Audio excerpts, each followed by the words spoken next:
Hello everyone, welcome to Road to Cheltenham. Ruby and I have got an absolutely packed show for you, so we're going to get right on with it. And we're going to start with a talking point, which is the decision, Ruby, by the VIII to limit in Class 1 and 2 handicaps here in Britain, potentially, trainers to just having a maximum of 4 horses. Now, I imagine it's the reduction in field size of the Grand National from 40 to 34 that has rather concentrated their mind. Yeah, but you'd imagine then you would look at the Grand National and maybe go similar to the Melbourne Cup and bring in qualifying credentials that revolve around this season to have the best 34 horses in the race rather than limiting a trainer to 4 runners. I mean, ultimately, I know people say, oh, he works for Willie Mullins or association with Willie Mullins. Of course, he's going to say it.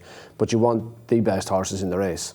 And you want the best 34 horses that are in form, that have proven themselves, that are going to run a race this year. They're the 34 you want in it. So I think it's the tail wagging the dog. I think there's much bigger issues in British racing.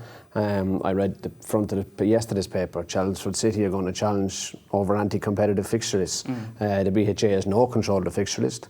It's no control over how much racing is run in this country, and that's the biggest issue. And until it figures out a way of getting control over that, it can do everything it wants, but it ain't going to fix the problem. Yeah, that is a massive issue. The supply of, we've spoken many times, of the right horses for the right races is an issue as well. I suppose what they're trying to get at is this super trainer concept, whereby you see it particularly in Ireland with Willie Mullins and Gordon Elliott in particular, but we also see it in Britain on the flat, where there are these behemoth yards and a smaller scale trainer is ending up not being able to make their business pay, and many of them are turning into pre-trainers that basically supply those bigger yards. That's what they're trying to get at. Yeah, but that's probably always been an issue within horse racing, and that goes back to owners and investment. And I think by putting a limit on how many horses a trainer can run in a race, you're probably restricting what an owner can do.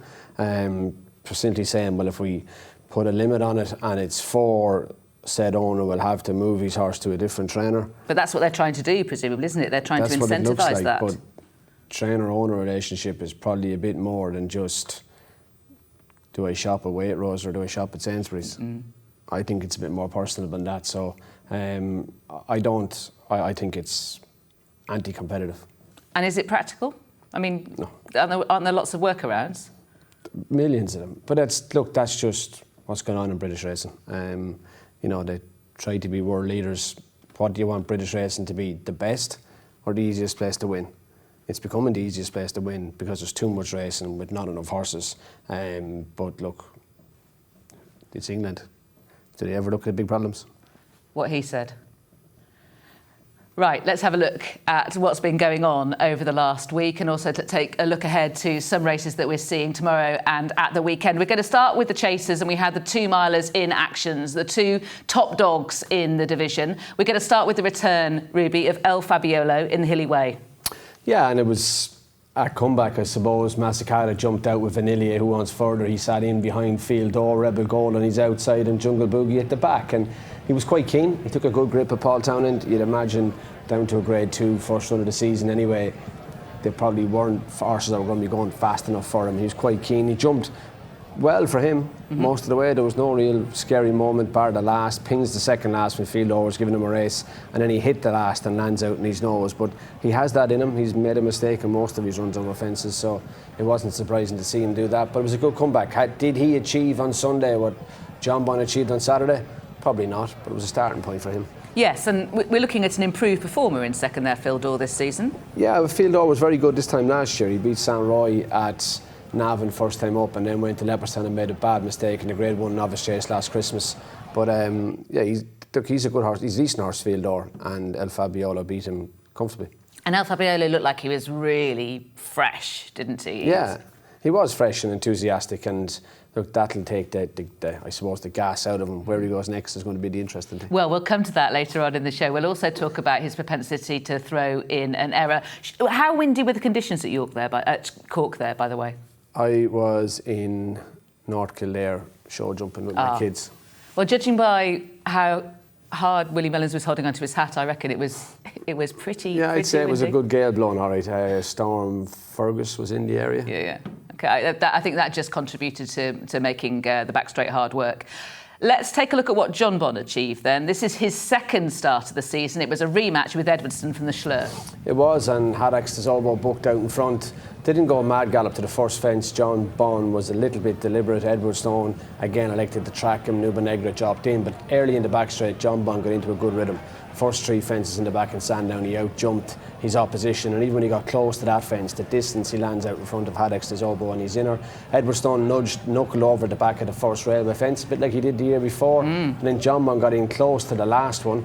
Nico took him back, and at the pond fence, Nubanegra made a mistake, but at the pond fence, Nico gives him a squeeze here. Jonbon says no, but he gets away from the fence really quickly. Edwardstone wasn't closing on him. Last fence, second last, actually reaches, crosses his front legs a little bit, not a bad thing, and then safe at the last and always going to win. He wasn't ridden as aggressively as he was in the Schlur. From the water jump onwards, Nico was taking him back and was conservative on him, and then he had to have some bit of a race from the last home to hold off Edwardstone. But I'd still say it was a really good performance. He's a horse with a high cruising speed, and you know when he's ridden aggressively like he was in the Schlur that he can be much better. Why the change, do you think? Because he was probably always going to win, and you don't need to go to the well every day. Okay. We're going to focus on individually Edwardstone and Jonbon within that race and their jumping, but we should mention Haddock's des Obeaux. I think we've got the answer about whether he would have beaten Dancing on My Own had he stood up at Cheltenham last time, because that was a performance that suggested he looks at home in graded company. He does, and he had looked exciting and decent as a novice, and yeah, I think that gives us the answer. He can get in the key for Desert Orchid, can't he? Would he be top? I don't know whether he would be. Don't think he would be. Limited handicap. Be interesting. No, maybe he would be. Maybe he would be. Should have checked that. Hadn't. Right. I mentioned focusing on a couple of jumps in the Tingle Creek that were crucial. We're going to start by looking at Edwardstone, who made a mistake at the first of the railways for the second successive year. Yeah, we're going to try and put some data on this and explain what it cost him ultimately, which is what we all want to know. So when you looked at him versus Jonbon and their approach time to the 8th fence, wasn't it? First of the railways. Jonbon was going fractionally slower than Edwardstone. So Edwardstone was going half a mile an hour quicker than Edwardstone on the approach. To get through what we call the jumping envelope, which is 30 metres take-off, jump, 30 metres on the landing side, you'll see that it takes Edwardstone longer because of the mistake, even though he's going quicker than Jonbon on the entry. 4.68 to 4.89. So there's 0.2 seconds, 0.21 seconds longer in the envelope is what Edwardstone spends than Jonbon. And then when they get out, that equates to a distance of 1.47 lengths. That's how it's done. Now, if you watch it, you'll see why it works out. Obviously, there's a decrease in speed for Edwardstone, but as they approach the fence, Jonbon jumps it really well. He's going at 30.68 miles an hour. Edwardstone's going at 31.18 miles an hour. It slows down. Now, it's going to take Edwardstone longer to get from that 30 metres at the front, because of that nod, to 30 minutes at the end, and it works out at 1.47 lengths in favour of Jonbon. Now, Edwardstone is a good jumper and he's really good with his feet. He recovers quite quickly there, but he's always been good with his feet, because when Brave Shashka fell in the Arkle, watch how quick Edwardstone's able to adjust and get around him. He's a deadly little horse to ride because he's really nimble and he's really good use of his feet. He's going to be going up in trip though next. That's what Alan King thinks as a result of that. Yeah, maybe he will. This was the third last, was the pond fence. So again on entry, and Edwardstone throughout the race, Lydia, approaches the fences quicker than Jonbon. So Jonbon obviously looks and slows down ever so slightly as he's coming to a fence, even because he was in front of Edwardstone. So you'd imagine he should have been travelling quicker, but actually on the approach to all the fences, he's on the slow side. It takes Jonbon almost 5 seconds to get through this envelope, whereas it took Edwardstone 4.9. And for the difference in the jumps that the two horses make, it resulted in a swing of 0.61 to Edwardstone, just over half a length. So he got nearly everything he lost at fence 9 back at the pond fence. But this is where Jonbon has improved with his jumping, because last year when he was getting in close, he was really deliberate, and it was taking him an age that we saw in the Arkle to get from A to B. Whereas this year in the pond fence, when Nico, a bit like Cheltenham, when he lay down to give him a squeeze and send him, he's able to dance in front and get out of it, and he's really quick at it. That's called putting down. The point was he was asked though, wasn't he? And he declined. Yeah. Isn't that an issue? If you want to make a move in a race, if you're wanting to assert, isn't the fact that Jonbon likes to be a bit more careful, might that be a problem? Possibly, but when you get as quick at putting down as Jonbon does, you can get away with it. He obviously felt that the question Nico asked was a fraction big. Didn't look it from. Now we're watching head on, so how do you know? It didn't look, but I wouldn't mind it. It's that when a horse that puts down and gets away like Jonbon, he's losing away less than a horse that actually has to be physically held, slowed down, and got over the jump. So I think I wouldn't see it as a massive negative. He knows how to get out. What I would say is he knows how to get out of it. You've asked him a question, he knows how to not answer you and get out of it. He's like a good politician. Do we like politicians? Let's have a look at Jonbon and remind ourselves what happened at the pond fence, and we can have a look at him doing a similar thing in the Schlur as well. Yeah, and then he's jumping early in the back straight and Sandown was really good. For the fences 4, 5 and 6, whereas when he got to the pond fence he did put down. Now he did come from at the second last and then he was good at the last, but no, as a jockey you'd nearly give him a pat. A horse that can move his feet and get out of this as quick as he does, and look, he's approaching this fence ever so slightly slower. Nico says go on, Jonbon says no, but it doesn't even cost him. It costs him so little. Like you said, there was a 0.9 of a second longer in the window. It costs him a little over a half a length, but if you can get out of things like that only costing you half a length, and I give him a pat. Okay, well I asked Nico about it after the Schlur chase as well. We can see him doing a similar thing at the 9th, and Nico was saying, Jonbon was basically saying, no, you're wrong, I'm right.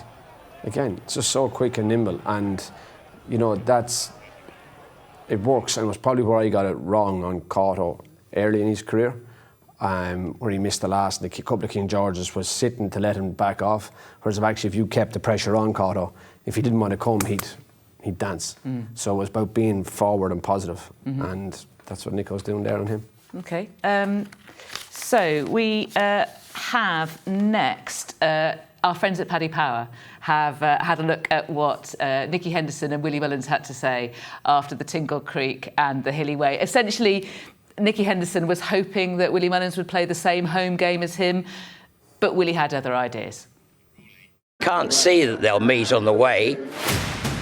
Don't think we'll be wanting to go to Ireland, put it like that. I'm rather hoping that Willie will sort of play the same game as us, and we'll, get ready for a match in March. Your usual route is to miss Christmas with the horses you win this race. Will that be the same with this guy?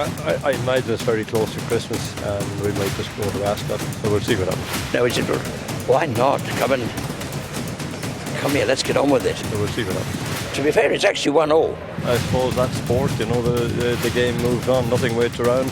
Yeah, so we'll see what happens. No confidence about it.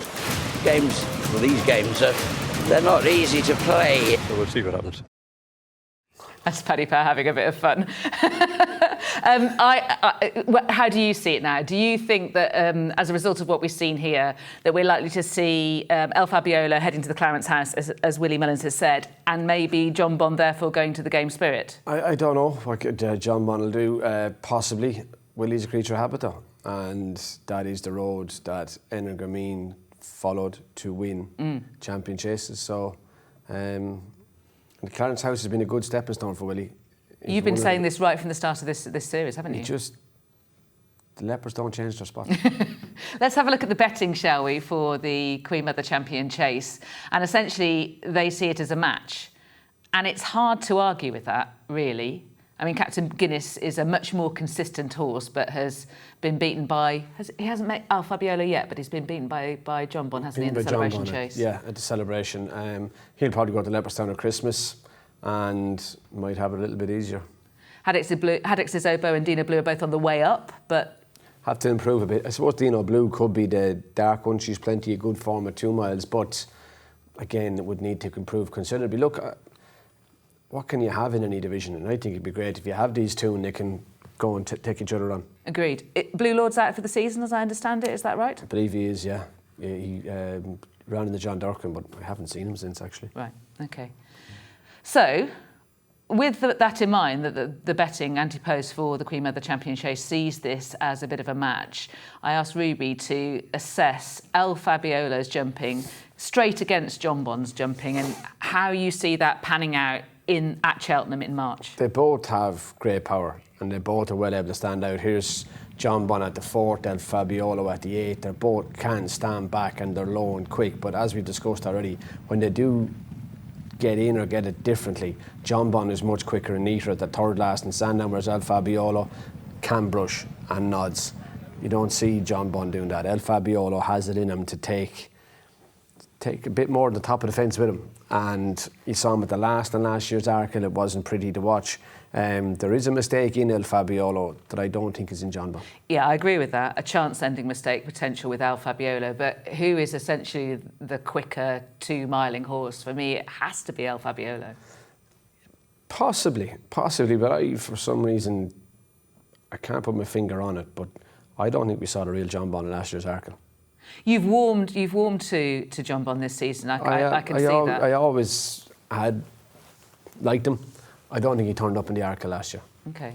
Nicky Henderson, Tom Stanley on Racing TV on Saturday took Nicky Henderson back to the start of the season when he was essentially saying they might go up in trip over 2.5 miles, and Nicky was remembering that after Cheltenham last year he was thinking Jonbon will have to go up to 2.5 miles, but by dint of the campaign this season and what he's been showing them, they've stuck at 2. Yeah, but that's not making plans, and I suppose playing the hand that you're dealt. At the moment, it looks like if I was riding Jonbon, I'd be wanting him to stay at 2 miles.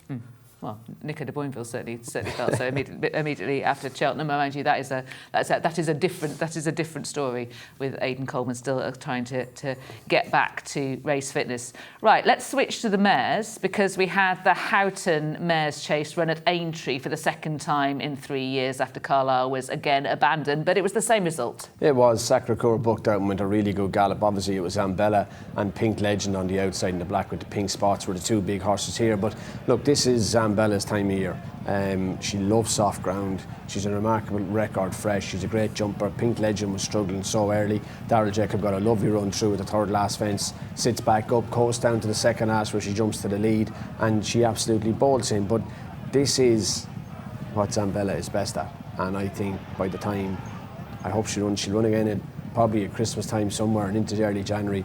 I think she loves testing ground. Yeah. And when it dries up, poor old Zambella just gets found out. But she's a wonderful jumper, and she was a good winner last Saturday. She tends to go to Doncaster for the Yorkshire Silver Vase next between Christmas and the New Year. Her Cheltenham record, 2021, fell 3 out when creeping forward. 2022, 4th, jumping well.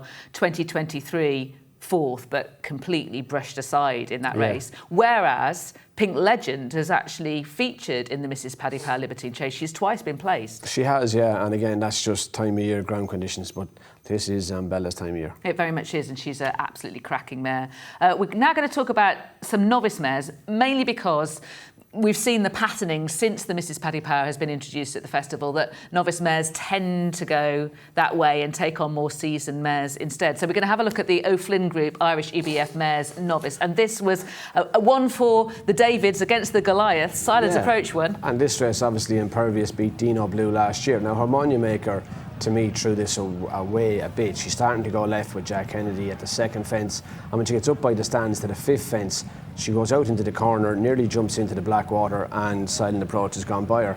You can see how left she's going there. Willie Mullins ran a couple. The other 3 were all Willie Mullins. Zenta crept into it with half a chance going to the 2nd last, but she grabbed at that and got a bit tired, where Silent Approach was good, but Harmonia Maker blotted her own copybook. She's a mare with a big engine, Harmonia Maker, but she was a bit hit and miss last year too. And Danny Mullins obviously could have ridden the one of Willie Mullins that's not in shot, but he went for Silent Approach. He likes this filly, and she's kept going really well. Good performance, and a bit like Impervious beating Dino Blue last year. Maybe Silent Approach will be your Impervious this year. Well, Danny Mullins had advised Con O'Keefe to run the mare in this race, didn't he? Because she jumped so well. He was fairly sweet on her. He was positive about it. I agree with you about Harmonia Maker, and I find it baffling because she won right-handed last time. She raced exclusively right-handed as a novice hurdler, and towards the end, having gone violently left at the start, she started going right in the straight. What was going on there? Is it something physical? She's just as unpredictable, Lydia, as most women. Oh no, I knew you were going to say that. You walked into that now. Did we, women? Did we? Centre hated the ground, presumably. Yeah, I said I reached for the second last, didn't help her either, and she got a bit empty. Okay, all right. Moving on. Let's have a look at the King George betting, shall we? We thought we should mention this because it looks more likely that Jerry Colombe is going to come over, hurrah, on Boxing Day. It does rather hinge on a bit of work tomorrow. But he is now favourite in some books or jointly with the title holder Bravemans's Game in others. Now, on Monday night, I was a bit worried that Allaho wasn't coming because he was drifting in the market. But since then, it's been confirmed that this is the target. Yeah, I kind of thought it was anyway.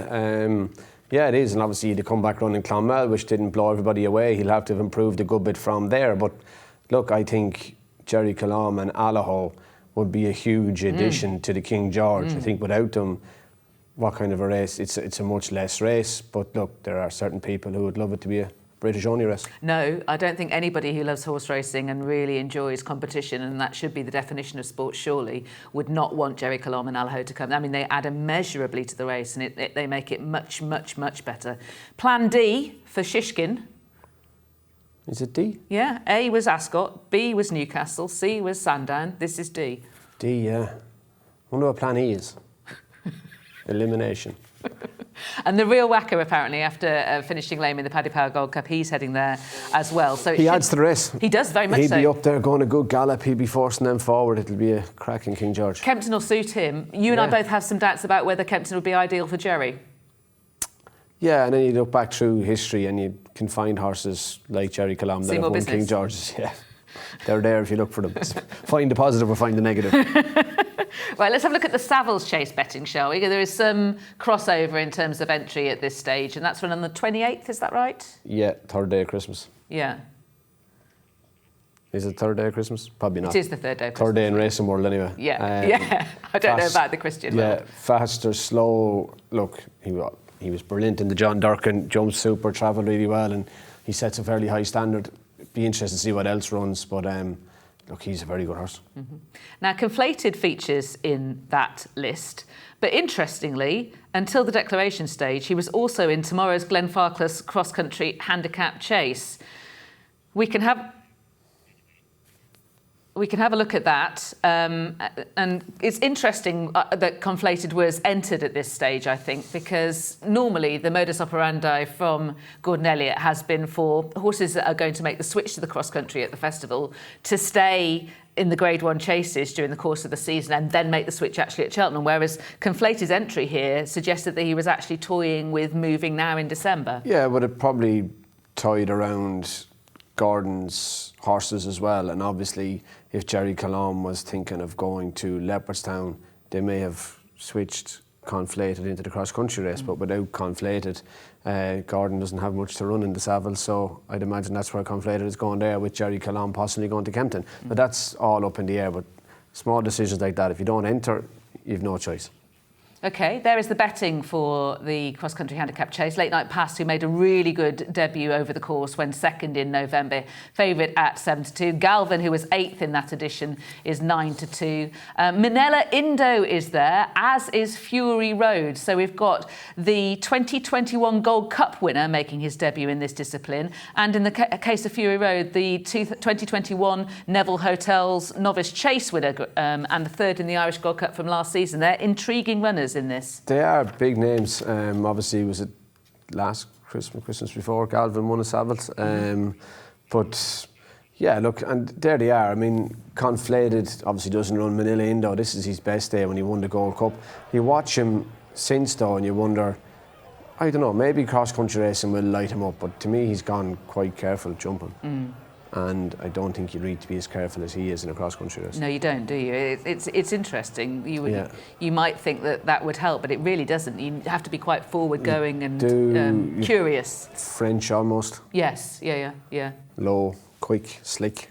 Talking of which, Tiger Roll, we can show you what Tiger Roll did. He actually started in December, so this is the route for him, was he's had a first go in December before doing this at the festival in 2018. Yeah, and obviously that was his biggest attribute, was how measured he was at his jumping. Won him a couple of Grand Nationals because he was brilliant at it. But look, he was a cracking little horse, and you know, I think cross-country races have their place, and I think being supported by the quality horse that's supporting them, people will say, oh, they should be running in the Grade 1s. What, if you want figures in the Grade 1s, but they're not going to win the Grade 1s. This is Delta Work and Tiger Roll.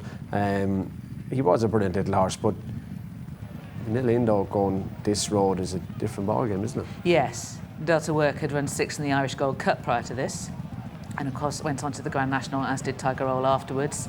And then last season, Delta Work met Galvin. Galvin was making his debut. Delta Work was coming back. Yeah, there is the argument that by making it a conditions chase, you're giving lots of horses in the background there no chance at the festival. I think it should be a handicap, I really do. I would be more for a limited handicap. Mm-hmm. No, fair enough. 12, 14, 16 pound maximum weight range. You're talking about, in general, older horses that are on the way down. So for a limited handicap, I wouldn't be going all out. No. 11-7, 10-7, top to bottom, something like that. I do think that would make it a better race, however. I do too, yeah. But I still think you have to give those older horses that gave us great days more chance in the sun. Absolutely agree. I think that's one of the key assets of the cross-country chasing, and also when racegoers can actually access the centre of the track and get up close. I think that's a really good thing as well. It is, and yeah, we could talk all day about it. We're not going to change it. Since we know listening at BHA anyway. I think that would be BHA and Cheltenham, wouldn't it? I think Cheltenham. I mean, it was Cheltenham and Edward Gillespie. Gillespie. Be 25 people are going to get around to seeing who's making a decision in this country. Again, what he said. Let's move on to the hurdlers.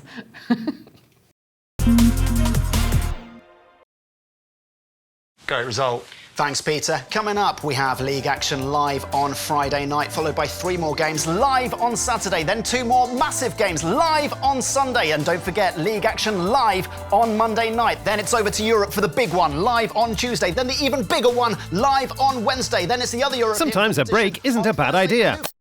So, if ever you want to take time out from betting, use Paddy Power's Take a Break tool to pause your account. Paddy Power. As a member of Racing TV, you get access to dedicated live racecourse feeds through Racing TV Extra.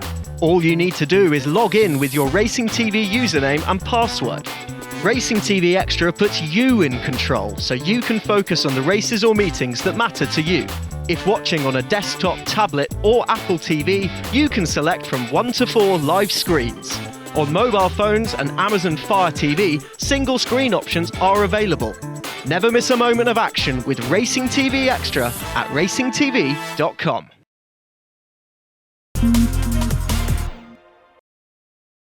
So we didn't quite have the fighting fifth we were hoping for. Constitution Hill and Shishkin both withdrawn because of the very, very heavy ground. But we did have a heartwarming success.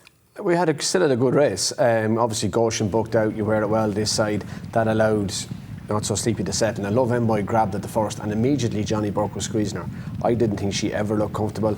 Up past the stands and away around this corner, Johnny has to sit down and give her a squeeze to get her going. She looked very lethargic, slow almost, like a mare that wants 2.5. But I don't think she ran a race. I don't think the horses in front were going that fast, because Not So Sleepy is right up behind the other two, and he's the one that comes to the fore. Goshen missed that fence. You wear it well. I suppose in ratings they were entitled to drop her where they did, and she snuck back into it maybe at the second last, but she'd run a race to get back into it. And I thought Jonbon was very good in the winner too, and Not So Sleepy. Even though he was up there, he kept hanging on, kept filling them up, and whilst he's not quickening, he didn't get as tired as some of the horses we saw at other meetings at the weekend. And look, he's leading the Jockeys Championship. It was great to see him ride a big winner, and it was great to see him show it. Yeah. He smiled, he showed emotion. It was good to watch, and he deserved a big race like that, as did ours. It was a lovely, lovely waiting ride. Of course, Not So Sleepy had previously shared the fighting fifth with Epitante when it was run at Newcastle. This time he got his Grade 1 outright. And I love this tweet from Hughie Morrison's yard afterwards. Now, this was in response to the Racing Post having got a list of stars that they were expecting to see that weekend coming up, including the winner of a Newbury Novice Hurdle, as opposed to Not So Sleepy.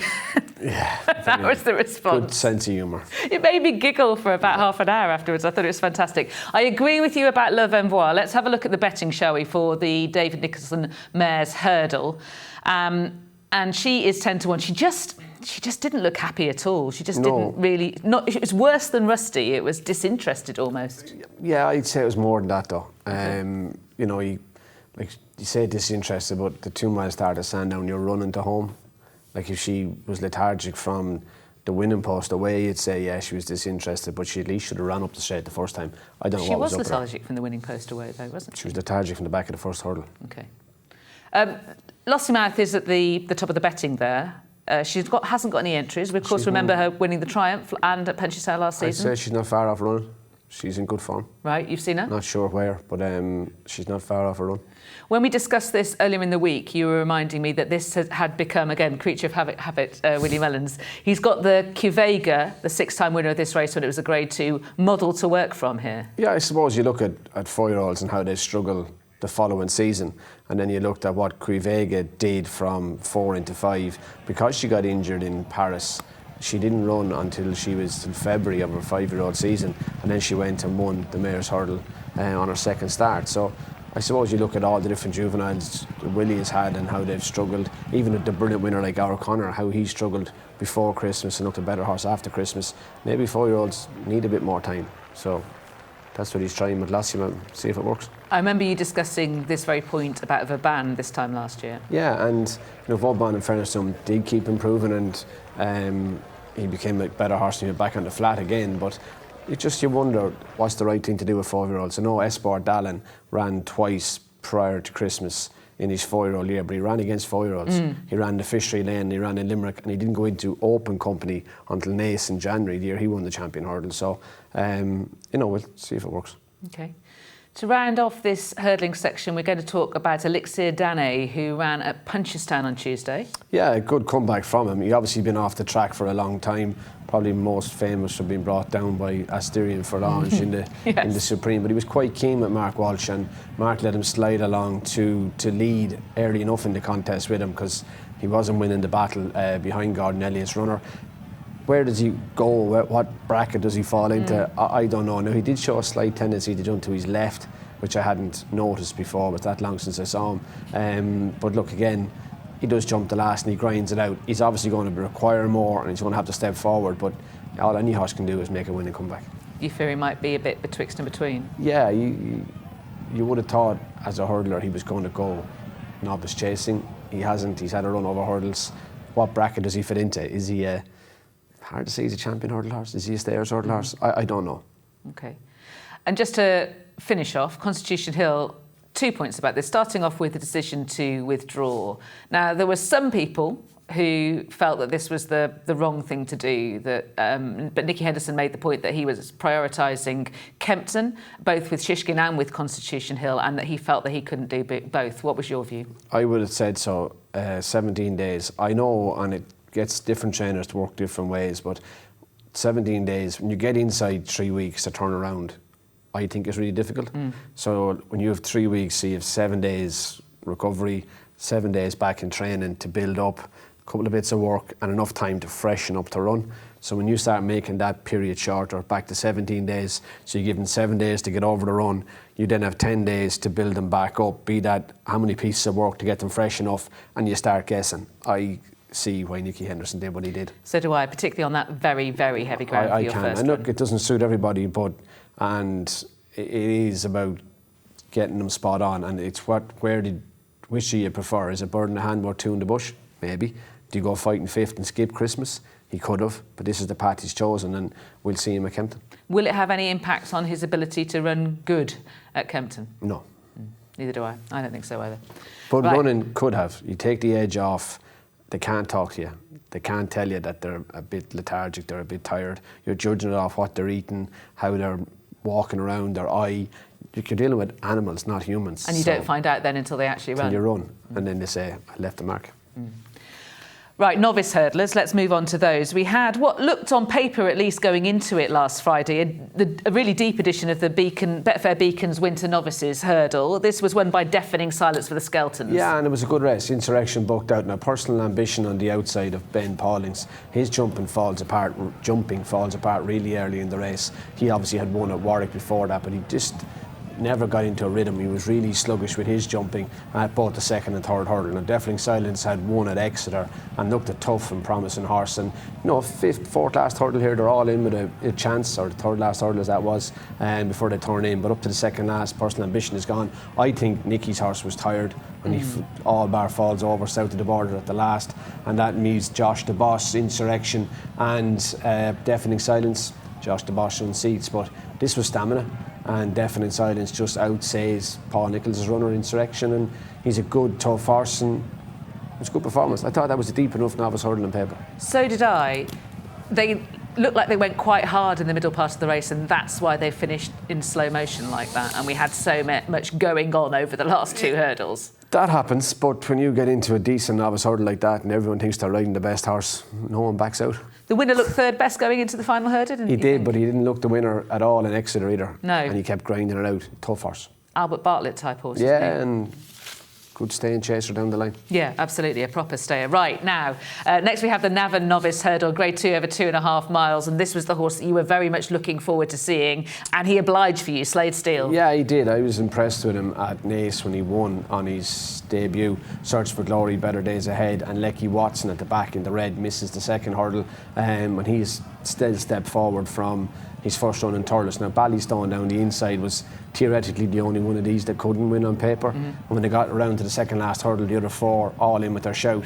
And I still like the way Slade Steele does it. Jumps in behind Gordon's two at the third last. Rachel was able to get him out, jumps the last well. Lecky Watson comes to beat him here. And when Rachel grabs a hold of Slade Steele, he knuckles down. He did the very same at Naas. And the further he was going, the more impressive he was going to be. He pulls away from three really good rivals. And he gets a length in front. You feel like he's waiting for them again. Like he's 2 years pricked. I'd say there's loads under the bonnet there. We both like this horse, don't we? Yeah. What do you think he is? I think he's the potential to be a Gold Cup horse. What he is a novice hurdler, maybe a Ballymore horse, but I think he's the potential to be a Gold Cup horse.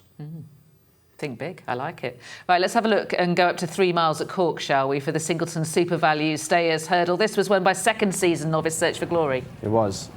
And what did I say? I ran in the last novice hurdle. I was calling it Search for Glory. It wasn't. Stellar Story was running behind Slade Steele, because this is Search for Glory. 3 mile novice hurdle. Mahon's Way had won a maiden hurdle the same day as Slade Steele at Naas, but Slade Steele impressed me more. He was beaten at the third last hurdle, and Search for Glory grinds this out. It was a tough performance, but 3 miles this time of year in Cork, he was going to take a hardened campaigner, and that's what's one of the hardest horses. You suspect there might be other horses coming up in this division that are better? I won't be surprised if there is. Yeah. Would you give me him or Deafening Silence in the Albert Bartlett? Well, I think there's more upside at the moment to Deafening Silence, I isn't think there? so too. Yeah. Let's have a look at Caldwell Potter, shall we? He'd run really well, went second behind It's For Me on his debut at Punchestown. He's since won. Yeah, and absolutely hosed up, really well fancied. Made a mistake at the third last in Navan. There was only 2 in the straight this time of year for some reason. But I thought he quickened really well. Dr. Eggman was Willie Mullins' runner in Susanna Ritchie's colours in the pink. Got on his tail going to the second last, but I love the way Caldwell Potter quickened up. He'd been second to It's For Me at Punchestown in a maiden hurdle. He was well touted, well fancied, and he really has stepped forward, but it probably franks the It's For Me form every bit as much. It does, and isn't that the fifth from last year's Triumph Hurdle, back in third ascending? Yeah. So there is some depth to it, this race, as you said. Definitely. Gigaro was also a good winner on the same card at Navan, but we're going to focus next on Clonmel and see Chapeau de Soleil's wide margin win. What did you make of this performance? He was well touted as a bumper horse, threw a race away in Fairyhouse and Better Days Ahead won. Thought he jumped well early. Jumping was only okay in the middle of the race. Made a mistake or two with Patrick, but he was always in control, and he didn't do anything more than you would hope he would do.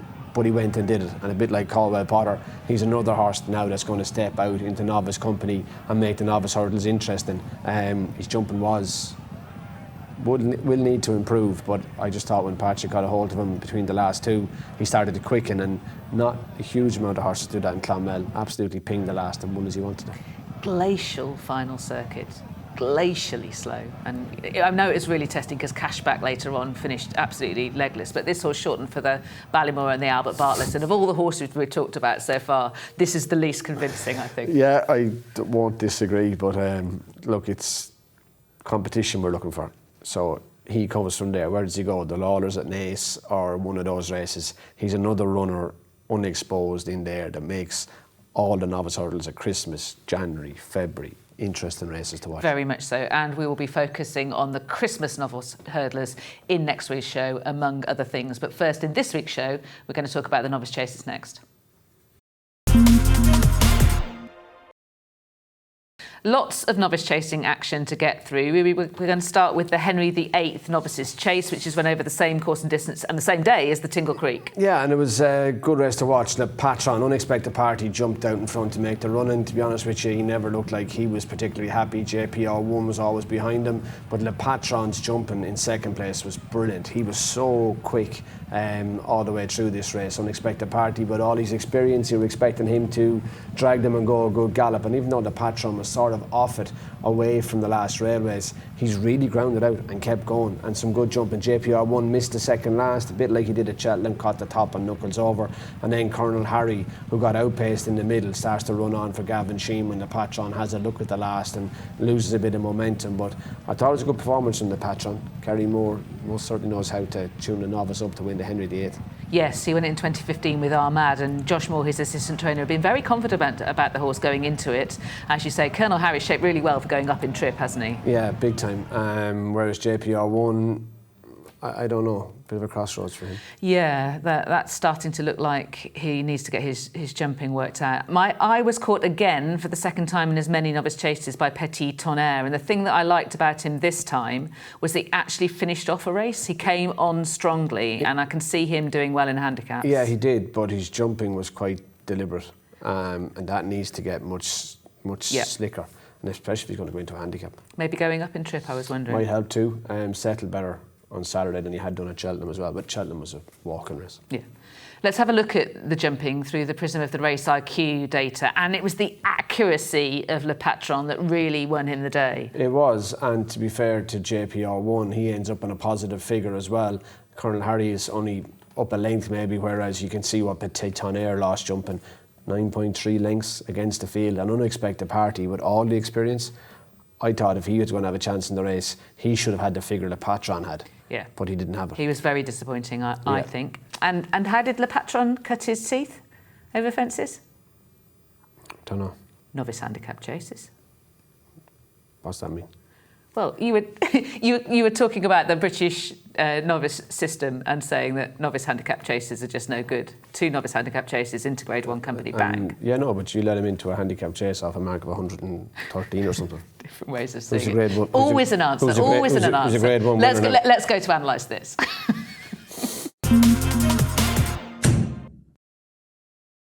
And analyse this is staying in Sandown for the Novice Chase on Friday with Stay Away, Faye and Giovinco. And I actually felt sorry for Steve Mulqueen in this race. I thought he was executing a plan exceptionally that just didn't work out for him because of other reasons. Stay Away, Faye jumped out to make the run, and we know he stays forever. And Giovinco probably is a little bit quicker, and you can see Steve Mulqueen, even at the ditch first time, how keen he is to stay behind Harry Cobden. He doesn't want to help Harry, but unfortunately when the changing man eventually unseats a very enthusiastic Brendan Powell, that plays against Giovinco, because even at the last railway when Steve jumps, he takes back behind Harry Cobden, who's looking to see where he is, but the loose changing man decides he's going to get involved, and that pushes Giovinco up onto the back of Stay Away Faye. It's exactly what Harry Cobden wants. He wants a duel. He wants someone to take him on. He wants this to get into a stamina contest. Steve McQueen doesn't want to get involved. Harry's looking again to see where Steve is, but it's the loose one pushes him forward,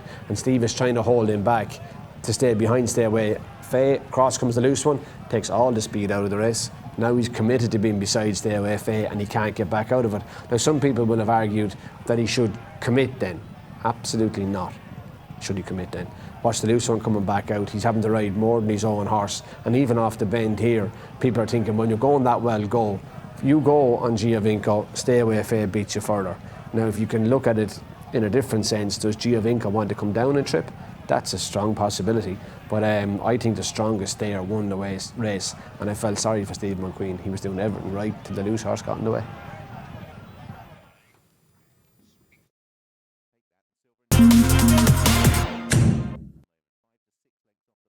Now, I found that really interesting. I thought slightly differently about Harry Cobden's tactics. I thought that he might have wanted to stretch on towards the pond fence, and that he was looking around because he was aware that the loose horse was around and realised that he couldn't actually execute his tactics. I thought he might have wanted to make it a test of stamina. You're thinking he was waiting to make it a duel? Yeah, because Stay Away Fae, if you stretch on, will only go a couple of lengths in front and then slow down. Right. So that really suits Steve McQueen. So he's hoping Harry Cobden will go, because Stay Away Fae won't go away. He'll just go a couple in front of you and then wait for the horses to come. So, there's a lot more to tactics than just putting your foot in the accelerator. Let's have a look at the comparative head-to-head jumping between Stay Away Fae and Giovinco. There's only one winner there. Yeah, and that would possibly suggest Giovinco could come back and trip. I'm not 100% convinced about that yet. I mean, it might do, but he's from a family of some thorough stayers. He is, and they're two very good horses, and I think Stay Away Fae proved that as a novice hurdler, and he's starting to prove it already as a novice chaser. And I agree. I mean, I love his attitude. Incredible attitude. Really tenacious. I think he's fantastic, and I think he'll do really well over fences. I like the raw. I felt that what Giovinco last may have lacked was racecraft, because he's never really been in a battle that deep ever. He dotted up in 3 novice hurdles. He had a procession at Aintree. Yeah, he had a close finish in a point-to-point, but that's a point-to-point. This is much deeper than he's ever been before in his life. Yeah, I don't think it was lack of practice. I just think it was he ran into a stronger stayer.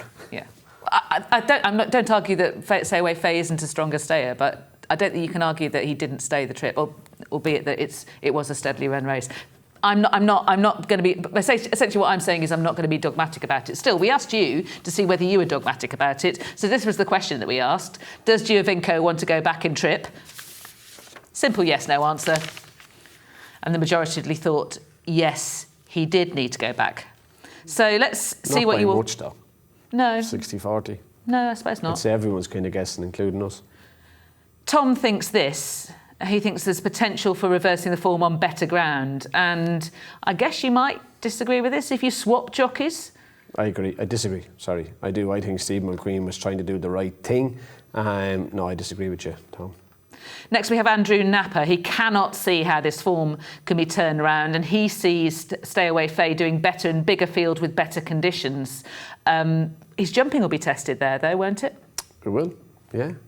Against more experienced horses, of course it will be. How would you classify Stay Away's jumping at this stage? Careful. So would I. Sound, but careful. Yeah. Jorge next.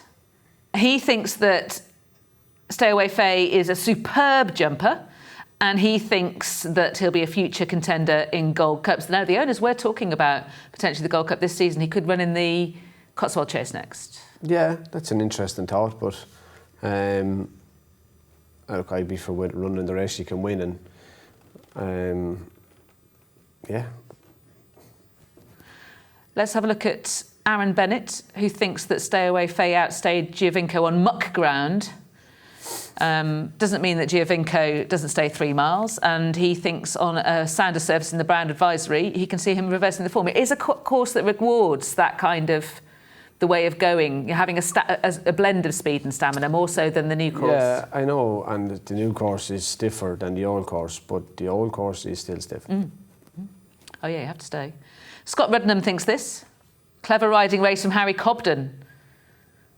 Made sure he got a good run on Stay Away Fae, and Giovinco lost a valuable bit of ground. Again, you disagree with that, don't you? Yep, but look, it's only how you see things. I see it differently. And finally, Dubai Ace. He says that, he wants to wish away Stay Away Fae's career, play it in fast forward, run him in the Gold Cup this season, remember Top of the Game. Now, I don't think that's a fair comparison, because Top of the Game was already a fragile horse by the time he won a Brown Advisory. He was. Yeah, I haven't noticed Paul Nicholls do the wrong thing by too many horses. Yeah, and he gets longevity out of them as well, which doesn't tend to be a career in fast forward, does it? So I think we'll leave it to Paul Nicholls. Should mention Apple Away, stablemate of Giovinco, who on her second start over fences won at Leicester yesterday. Very good, yeah. She'd run a head up behind Grey Dawning and Gaillard and Menil, and she was very good at Leicester yesterday. Bombed in. Didn't have much to... No, but she can only go and win. And she'd clearly learned quite a bit from her Haydock debut. Let's have a look at a beginner's chase from Navan. This was won by Indiana Dream. Now, this was an X-rated jumping affair, but that doesn't mean the winner isn't very good. No. He could be. Obviously won a maiden hurdle last January on New Year's Day. Hadn't seen him since, and that was just the start of the fun in this beginner's chase. Shambally Kid looked like he wanted to eat the fences rather than jump them as he continued to slow down. Now Indiana Dream himself was lucky at the second last with a circuit to go, changed his mind. Mark Walsh showing off there with no hands. I can do this too. Hidden Valley Lake tips over to the third last and decides to mash Rachel Blackmore into the ground. Thankfully she got up, and then on he comes the winner, travelling really well against San Felician, who had chased home Facile Vega on his chasing debut at Navan. This was a really good performance from the winner. It was. Really impressive performance. Hadn't run since last January. Bar one mistake, jumped like a buck and won as he liked. That's the question. We've only seen him 3 times. He's unbeaten in 3 starts. He's won a bumper for Emmanuel Cléo in France. Didn't see him for about a year. Won a hurdle for Willie Mullins. Haven't seen him for about a year. And he's won this race. He's got that kind of jungle boogie type profile, hasn't he? Does he have soundness issues is what Obviously I'm asking. something went amiss after he won his maiden hurdle, but I wouldn't mind the bumper to the maiden hurdle. So he would have been bought, came from France, given a break, trained. He ran on New Year's Day, so he got ready for a maiden hurdle at Christmas. And then obviously something went wrong, but no, I would, obviously, if he's lame in 3 weeks' time, you can say it, but no, I think he's all right. OK, I think he could be pretty decent. Sam Felician is saying, please run me left-handed, isn't he? He is now, anyway. Twice. Let's move on to Aintree.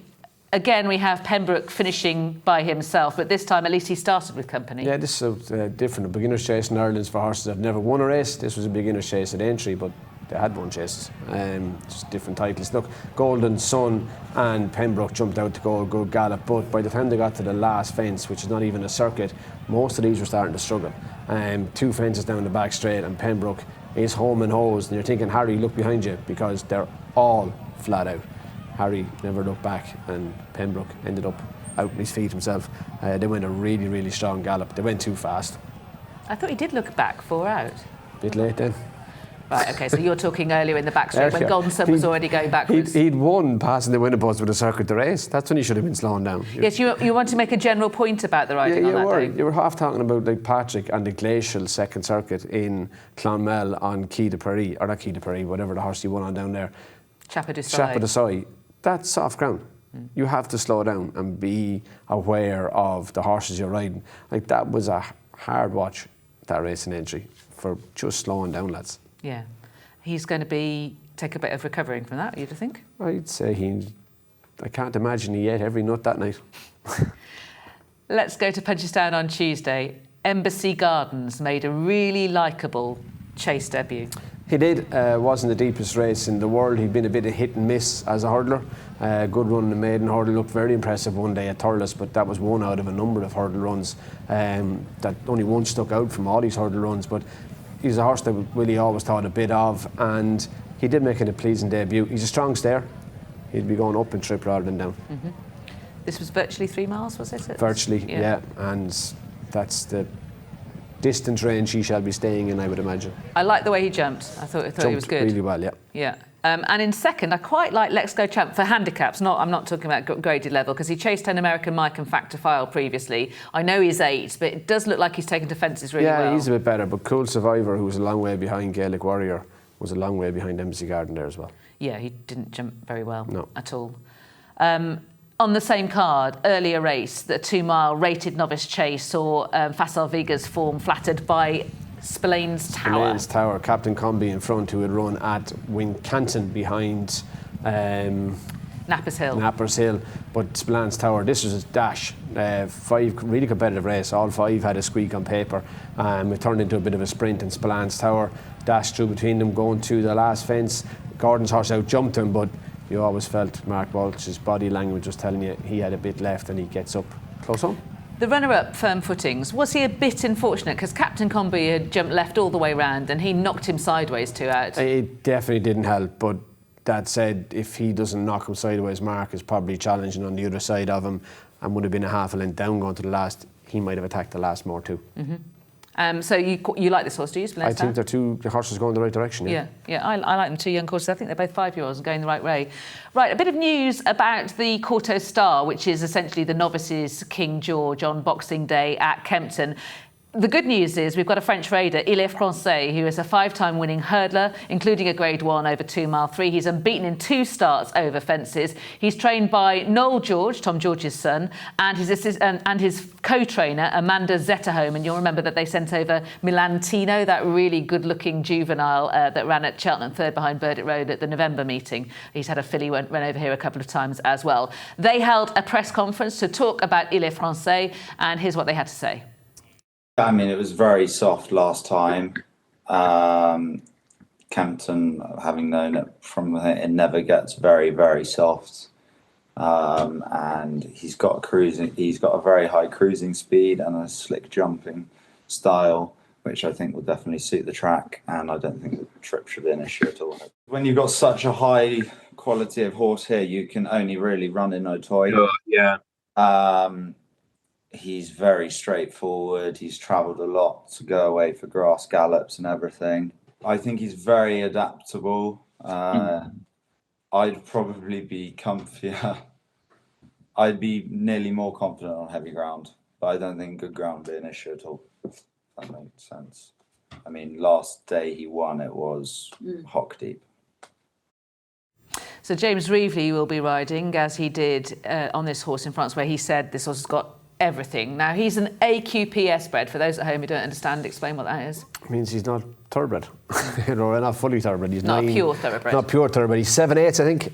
Although that's getting a little bit more diluted all the while. But it is the French breed of jumper. There's been loads of really good AQPS horses, and they are quite resolute. Under so? I think he was. I was meant to look that up, but I didn't. I'm really sure he was. The fellow who has won the King George 91-92 in the Gold Cup as well. 76 kilogram handicap mark, going up in trip, never been right-handed. He's in a sort of right-handed shimmy across the centre of Otoy, but never actually gone round a right-handed bend. Bit of Otoy that looks like Fontwell. Yeah, exactly. 76, 140 plus 10%, 154, is it? Yeah. No, 70, yeah. On the way up. On the way up. Be an interesting runner. Again, like the 2 Irish raiders, the 2 key Irish raiders in the King George, very much adding to the lustre of the day and the Courto Star. European flag for Great Britain, are you? Yes. Right, let's look ahead to tomorrow at Cheltenham, shall we? And the South West Racing Club Novices Chase, the Cheltenham and South West Racing Club Novices Chase, I should say. Now, Hermes Alain was in the entries, but he hasn't appeared in the declaration, so that might be a change of plan from Paul Nicholls. That does mean that we've got Grey Dawning in there, and Paul is represented by Ginny's Destiny. How do you see this race being run, Ruby? Well, Ginny's Destiny made pretty much all at Cheltenham last time to win, and Grey Dawning didn't delay in taking it off Gaillard de Menil at Haydock last time out either. So you can see the 2 Harrys bobbing along there having a go at each other plenty early in this race. But I thought Grey Dawning was impressive at Haydock. Obviously Appleway has won since. After jumping a couple of fences, he got involved in the front end, and as we said, Ginny's Destiny made all at Cheltenham, so it should be a decent enough contest. It kind of has you more thinking maybe is Hermes Alain going to Kempton now. Well, rather than Nappers Hill, that was the plan. Yeah, but things change, I know. Things change. Stuff is fluid. Something's going somewhere. Well, we'll chase that up and try and find out for next week when we talk about that more fully. Ginny's Destiny, Billy fell behind him last time, and there's also Trelawn, who's a Carlisle winner, who is pretty decent as well. So that should be a good novice chase at Cheltenham tomorrow. So that's it for this week. But next week, we're going to do a lot of looking ahead, aren't we? All the key races from... No one ever tell you it's much easier to look back.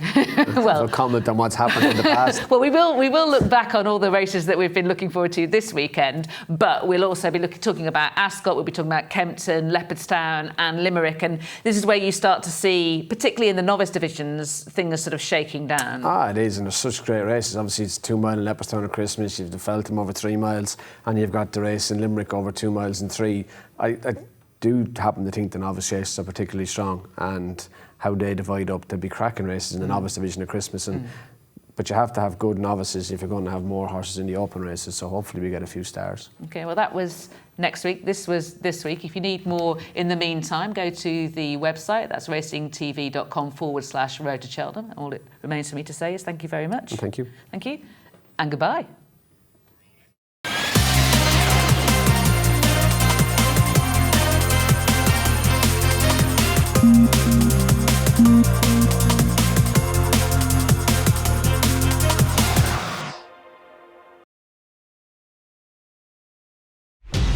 Watch live racing now on racingtv.com.